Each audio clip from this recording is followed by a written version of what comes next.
नमस्कार, नवभारत टाइम्स में आपका स्वागत है।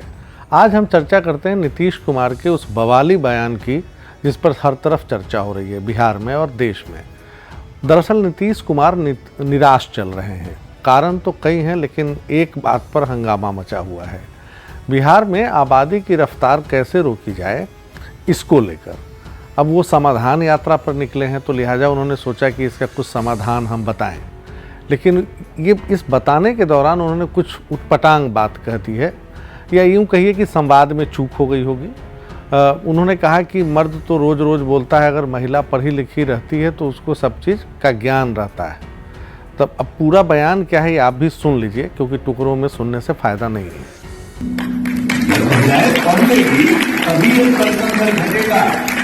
असली चीज तो वही है। और आजकल जब महिला नहीं पढ़ी हुई है, मर्द लोग अपना जिस तरह से रोज रोज अपना करते ही रहता है, लेकिन उसको तो ध्यान में नहीं रहता है कि हमको रोज एक पैदा नहीं करना है। अब महिलाएं पढ़ी रहती हैं तो उनको सब चीज का ज्ञान हो जाता है कि भाई कैसे हमको बचाएंगे।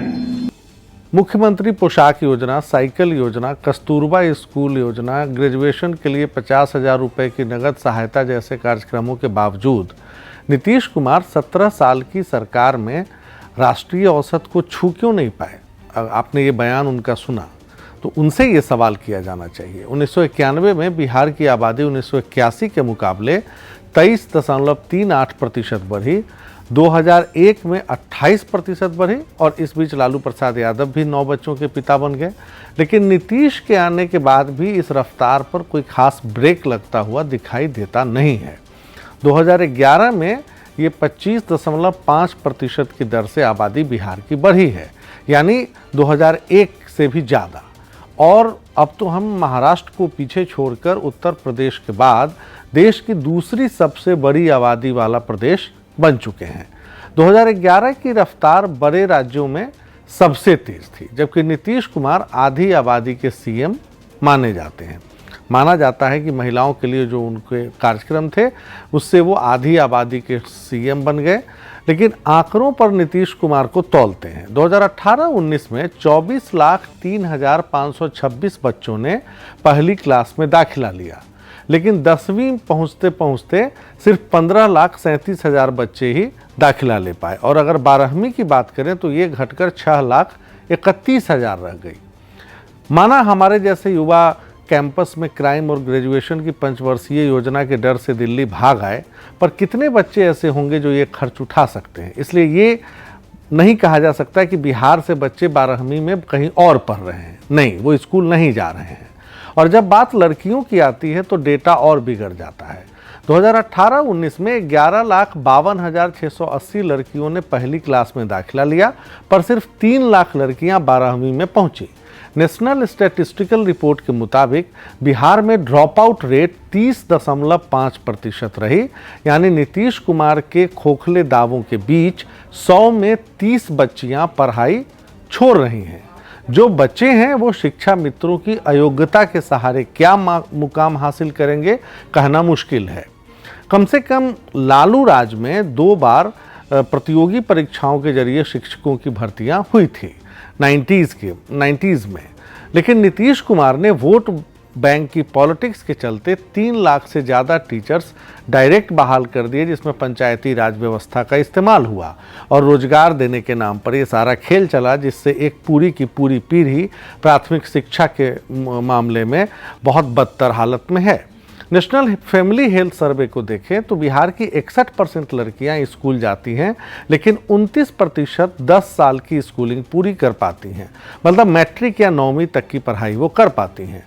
15 से 49 साल की उम्र को अगर देखें तो महिलाओं में वहाँ साक्षरता दर 55% है और पुरुषों की 76। दूसरी ओर महिलाओं का राष्ट्रीय औसत 71.5% और पुरुषों का 84.4% है। सिर्फ 5 राज्य ही ऐसे हैं जहां प्रजनन दर 2.1 से ज़्यादा है। बिहार में ये 2.983 के करीब है, यानी एक महिला औसतन 3 बच्चों को जन्म दे रही है।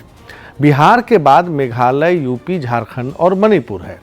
दूसरी ओर राष्ट्रीय औसत जो है वो TFR का फर्टिलिटी रेट वो 2 पर आ चुका है। लेकिन बिहार अभी भी कितना पीछे है ये आपको आंकड़े बता रहे हैं। बिहार में अभी भी 80% लोग, सबको पता है, खेती पर निर्भर है और जोत बहुत छोटी होती जा रही है। वहाँ वर्कफोर्स में महिलाओं की भागीदारी बहुत ज़्यादा है और शहरीकरण लगातार बिहार में नहीं हो रहा, पिछड़ता जा रहा है। 2011 की जनगणना के मुताबिक शहरीकरण का राष्ट्रीय स्तर 31% था, तो बिहार सिर्फ 11% पर। दूसरी ओर देश की 8.6% आबादी बिहार में रहती है। ऐसी परिस्थितियों में जन्मी लड़कियों को कैसा वातावरण मिलेगा ये समझना मुश्किल नहीं है। पिछड़ेपन के दौर में लड़कियां किस मुकाम तक पहुंचती हैं और कितना वो पढ़ती हैं ये समझना मुश्किल नहीं है। अब देखिए कि बिहार में 1000 अगर महिलाएं मां बनती हैं तो 15 की मौत प्रसव के दौरान हो रही है। आज भी बिहार में ये हालात जो हैं वो बहुत ही डरावने हैं और ये शर्मनाक है, क्योंकि मध्य प्रदेश के बाद हम दूसरे ऐसे राज्य हैं और इस मामले में ऊपर से दूसरे पायदान पर हैं। तो इन आंकड़ों से साबित होता है कि नीतीश सरकार जननी सुरक्षा योजना, जननी शिशु सुरक्षा योजना, पीएम सुरक्षित मातृत्व अभियान जैसे जो कार्यक्रम हैं उसको लागू करने में फिसड्डी साबित हुई है। मर्दों के बारे में अनाप शनाप कहकर नीतीश जो है वो गांव जयवार में जो गर्भ निरोधकों का कितना उन्होंने काम किया है उस पर, कॉन्ट्रासेप्टिव पर या पॉपुलेशन कंट्रोल पर, उसको भी हम देख लेते हैं कि वो कैसे बोल रहे हैं और क्या आंकड़े हैं। इंडिया स्पेंड ने बिहार के 2 जिलों में सर्वे किया। 15 से 49 साल उम्र की 94% महिलाएं सेक्सुअली एक्टिव हैं। इनको गर्भ निरोध के 8 उपायों में से कम 1 की जानकारी है, लेकिन 5 में 1 महिला ही किसी भी साधन का इस्तेमाल करती है। इसके कारण भी बताते हैं। अविवाहित 42% महिलाएं इस्तेमाल करती हैं, तो जो शादीशुदा हैं उनमें सिर्फ 27% महिलाएं ही इसका इस्तेमाल करती हैं। अब आंकड़े जो आगे हैं वो और चौंकाने वाला है। अगर हम ये देखें कि मर्दों को खरी खोटी सुनाने वाले नीतीश कुमार बिहार की महिलाएं गर्भ निरोधकों से परहेज क्यों करती हैं उसका कारण सुन लें तो वो जो उन्होंने अभी बयान दिया उसमें आपको पता चलेगा वो कितना खोखला है। तो 15% महिलाओं का कहना है कि उन्हें साइड इफ़ेक्ट का डर है। इसके बाद 12% महिलाएं मानती हैं कि उन्हें गर्भवती होना है, इसलिए वो इस्तेमाल नहीं करती। 8% ने कहा कि बस इसका इस्तेमाल का ख्याल ही नहीं आता, तो वो इनडिफरेंट हैं इसको लेकर।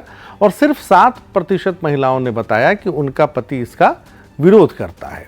तो नीतीश कुमार ने जिस तरीके से इस गंभीर विषय को इतने हल्केपन के साथ सामने रखा अपनी समाधान यात्रा में, उससे बिहार की महिलाओं या बिहार की समस्या का समाधान तो नहीं होता दिखाई दे रहा। आज के लिए इतना ही। बुधवार को फिर मिलेंगे, तब तक के लिए नमस्कार।